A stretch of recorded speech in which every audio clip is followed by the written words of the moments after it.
Solveig et moi, nous étions amis, et comme les amis, ça commence, nous nous racontions notre vie.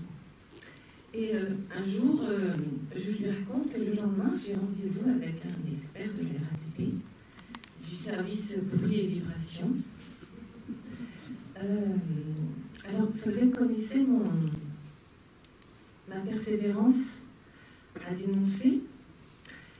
Elle savait que j'étais en relation régulière par courrier avec la RATP, mais elle ignorait que j'avais proposé, dans ma dernière lettre à l'expert de la RATP, de venir passer, non pas un moment pour constater les préjudices, enfin, ce que je ressentais comme des préjudices, mais pour passer une journée et une nuit entière.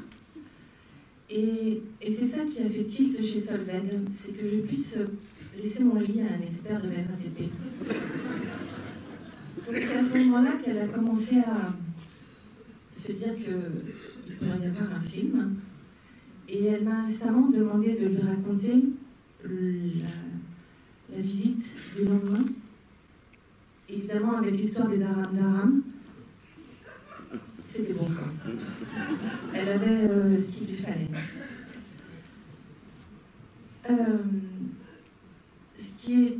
Alors, c'est la première fois que j'étais à la place de celle qui est filmée.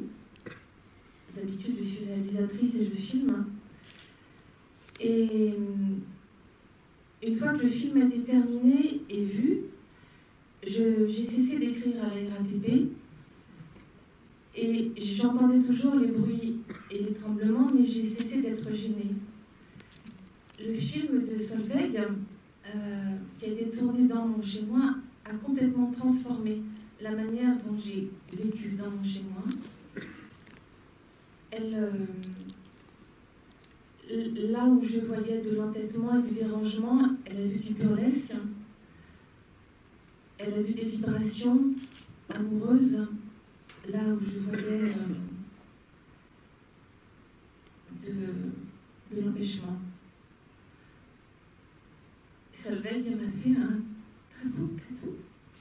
Excusez-moi, je suis toujours très sensible.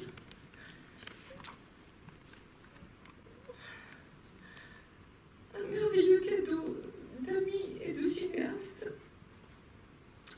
Et voilà, depuis 2 mois, j'ai beaucoup de difficultés, vous vous en rendez compte, à accepter le départ de Solveig. Et pour dire la vérité, je n'ai pas réussi à en parler encore en public. Et donc, ce soir, Corinne m'a proposé de le faire et je me suis interrogée et je me suis dit qu'il fallait que je le fasse. Alors, je vous prie de m'excuser de ces larmes, mais j'espère que elles vont me faire du bien. Peut-être qu'elles ne vont pas vous faire du bien à vous, mais j'espère qu'elles vont me faire du bien. En tout cas, tout dernièrement, une autre amie, Isabelle Rèbre, qui est en train d'écrire un livre sur un film Sarabande de Bergman, et en particulier sur l'usage d'une photographie dans ce film, m'a fait parvenir une partie de son texte, et ça m'a aidée. Alors je lui emprunte quelques mots ce soir. La mort de l'autre ne m'est pas acquise une fois pour toutes. Je ne peux pas penser l'autre mort. Je le pense avant tout vivant, à travers les souvenirs, c'est-à-dire les visions que j'ai de lui et qui se sont emmagasinées dans ma mémoire et ressurgissent malgré moi.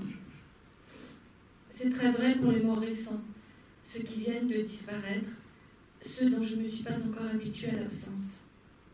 Après avoir réalisé un certain nombre de fois que cela n'est plus, je m'habitue à leur disparition. J'en doute moins, puis je n'en doute plus. J'accepte la perte. C'est peut-être ce que signifie cette étrange expression « faire son deuil ». Je préfère travail de deuil. Cela peut durer des années. Cela ne va pas de soi, ça résiste. Parfois c'est atrocement douloureux, une vraie torture. Les photographies contribuent en activant la mémoire. Il est là, mais plus là. J'imagine comme un devoir. Chaque soir, tes photos de défunts, tu regarderas.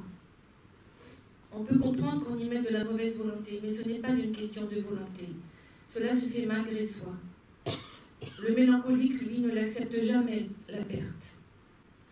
En avril 1915, dans Deuil et mélancolie, Freud, dont les 2 fils sont à la guerre et qui vient d'apprendre qu'il est atteint d'un cancer, écrit « La mort de l'autre nous contraint à mourir nous-mêmes. Nous le ressentons comme une amputation douloureuse qui fait vaciller au bord de la folie.